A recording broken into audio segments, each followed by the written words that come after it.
Bora começar o nosso vídeo de hoje para falar sobre esse meia atacante, ponta esquerda, que foi procurado pelo Goiás, que é o Marcinho, jogador que hoje está no Japão, tem passagens pelo Fortaleza, também Internacional, Brasil de Pelotas, foi muito bem na Série B de 2017, lembro dele de alguns jogos contra o Goiás, naquele ano inclusive, o Marcinho que hoje está em reta final de contrato lá no Japão. Sobre esse jogador, a procura do Goiás aconteceu na Série A de 2022, tá? Pelo que eu lembro, de fato foi isso, foi naquela metade do ano de 2022, onde o Goiás acabou procurando informações junto aos seus representantes, mas era um jogador ainda mais valorizado naquela época, por quê? Porque o contrato dele era longo em 2022, hoje está na reta final, o seu vínculo, segundo o site Transfermarkt, vai somente até janeiro do ano que vem, né? dia 31 de janeiro, ele já pode, inclusive, hoje assinar um pré-contrato para se mudar para qualquer outra equipe na temporada que vem. O Marcinho, que já foi procurado também pelo Vasco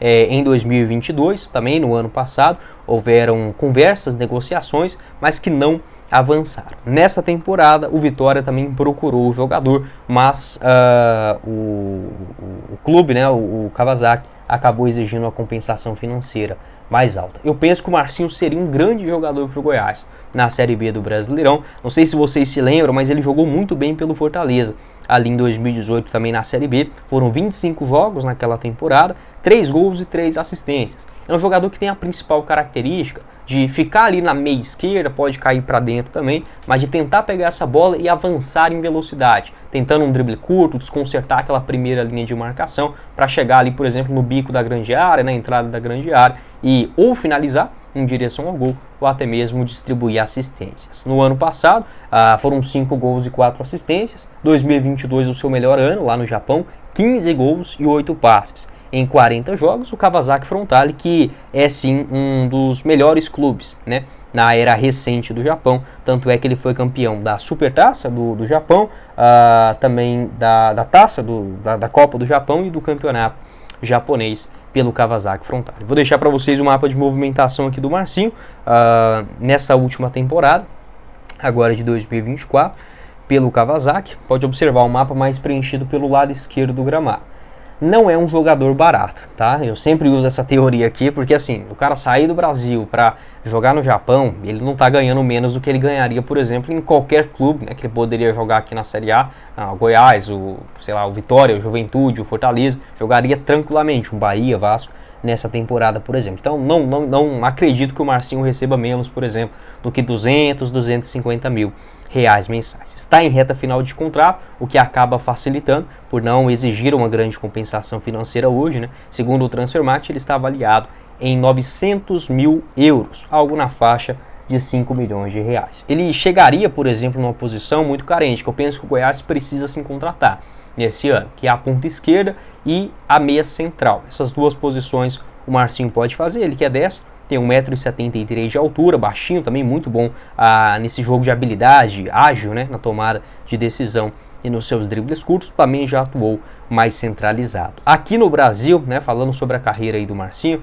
ele é revelado pelo Novo Hamburgo, começa ali em 2015, é contratado pelo Inter no ano seguinte, mas ele só vai jogar pelo profissional do Internacional em 2018, depois de uma grande temporada pelo Brasil de Pelotas. Como eu mencionei, na Série B de 2017 foram 7 gols e 3 assistências na ocasião. Foi bem pelo Fortaleza, acabou que foi negociado na metade de 2019 com o clube chinês e depois de 2 temporadas na China foi para o Japão. Pode deixar a sua opinião, esse jogador procurado pelo Goiás. Pelo que eu pesquisei, pelo que eu apurei aqui, o Goiás até fez outra sondagem pelo Marcinho no ano passado, mas não evoluiu para nada oficial, então resolvi deixar apenas este interesse, essa procura que aconteceu em 2022. 29 anos, reta final de contrato, penso que tem muita linha ainda para queimar. Seria um grande reforço para o Goiás e para qualquer clube.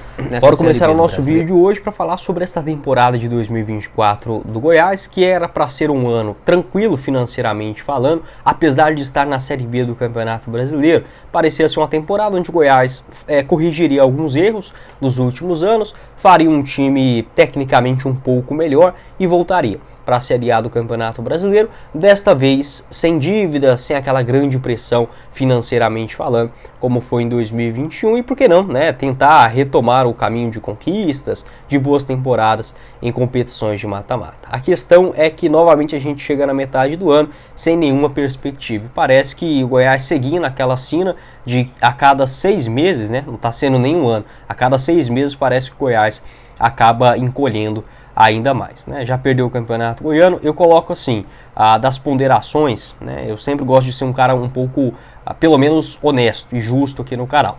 Existe a possibilidade de você fazer um planejamento perfeito e ele simplesmente não funcionar. Faz parte, tá? A gente está falando de ser humano, de diretor, de jogador, de analista, de treinador. Isso pode acontecer, tá? Não é um videogame e ainda assim, né, mesmo se você ligar o videogame agora, é capaz de você perder um jogo sem você estar imaginando ou algo nesse sentido. Só que eu defendo muito as decisões e o planejamento de longo prazo. Para mim, o Goiás ele erra em 3 pontos neste ano, principalmente na demora para definir o seu novo estatuto, ainda no ano passado, mas que acabou interferindo 100% nessa temporada. Por quê? Com esta falta de tempo, o Goiás ele teve que montar um time basicamente em 10, 14 dias em dezembro do ano passado para janeiro desse ano. Então o Goiás já faz um planejamento errado aí, tendo que contratar às pressas. E de novo, se a gente pegar quando chega o Lucas Andriano, ele chegou exatamente nesse mesmo cenário. Qualquer profissional, mesmo se for no Barcelona, no Bayern de Munique, você tendo dinheiro, você não consegue fazer o time dos sonhos em 10 ou 14 dias. E o Goiás teve que fazer isso não só uma vez, mas realizou isso 2 vezes nessa temporada. Se já não bastasse a falta de tempo, o que eu acho ok, o Goiás tinha sim que mudar o seu estatuto, foi um mal que precisou acontecer no ano passado, só não acho que precisava estender isso até o final do mês de dezembro. Para mim, essas eleições, enfim, essa definição do Goiás já deveria ter acontecido, sei lá, em outubro ou novembro do ano passado. Demorou, ok? O Goiás, além de ter errado nesta demora, ele consegue ser pior e errar, para mim, nos 3 nomes, tá? Para mim, sendo honesto com vocês, o Goiás erra na chegada do Agnello Gonçalves como diretor de futebol, um cara que não tinha experiência em time profissional basicamente nenhum, a chegada também do técnico Zé Ricardo, e eu vou ter que colocar o Luciano Paciello também dentro desta lista, tá? Ele não é o principal responsável, mas penso que o Goiás buscou um nome no mercado com pouca experiência no futebol, tá? O Luciano pode ser muito bom, pode ajudar o Goiás, por exemplo, no caminho para a SAF, mas eu pensava que a importância dele, por exemplo, no futebol seria mínima, e não é, né? Você pode ver que toda a apresentação o Luciano está lá, ele não é o principal indicador de contratações, essa função foi do Agnello Gonçalves, agora é do Lucas Andriano, mas eu já começo a rever os meus conceitos em relação ao Luciano Paciello também. Acho que tem, né, um pingo aí também de não conhecimento do mercado, né, do futebol. Como a gente não sabe como funciona exatamente o Goiás, não é aquela mesma estrutura antes com o Paulo Rogério, com o Edminho, etc., que eu penso sim que é positivo, às vezes fica difícil a gente ter uma análise 100% certeira a respeito do assunto. Mas a minha opinião é que o Goiás acabou errando nessas 3 chegadas e principalmente a chegada do Agnello Gonçalves. Naquele começo de temporada, o Goiás não soube investir, não conseguiu até mesmo ter um culhão para pedir, por exemplo, mais reforços e acabou fazendo um time horroroso para o Campeonato Goiano.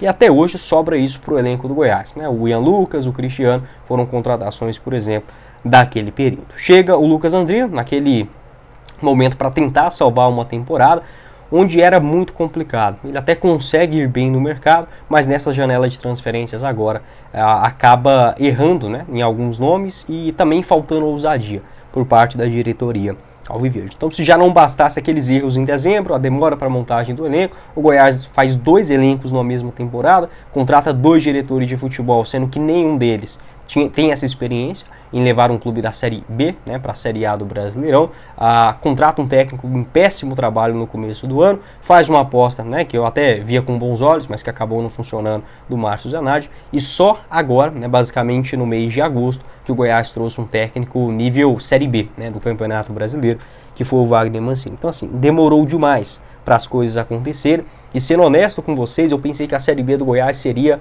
ainda pior. Dá para subir ainda, ok, mas eu não vou colocar essa expectativa nem para mim, muito menos para os outros torcedores, tá? Então, para mim, eu vejo que o Goiás ele tem que pensar já na temporada de 2025, observar quem está dentro do seu elenco, dentro da sua diretoria, quem faz sentido manter para o ano que vem e observar também daqui até a reta final do ano quem terá esta coragem também de assumir a responsabilidade por mais um ano mal feito. Pode terminar em acesso, ok? Eu acharia muito bom, tá? Porque o Goiás precisa, né,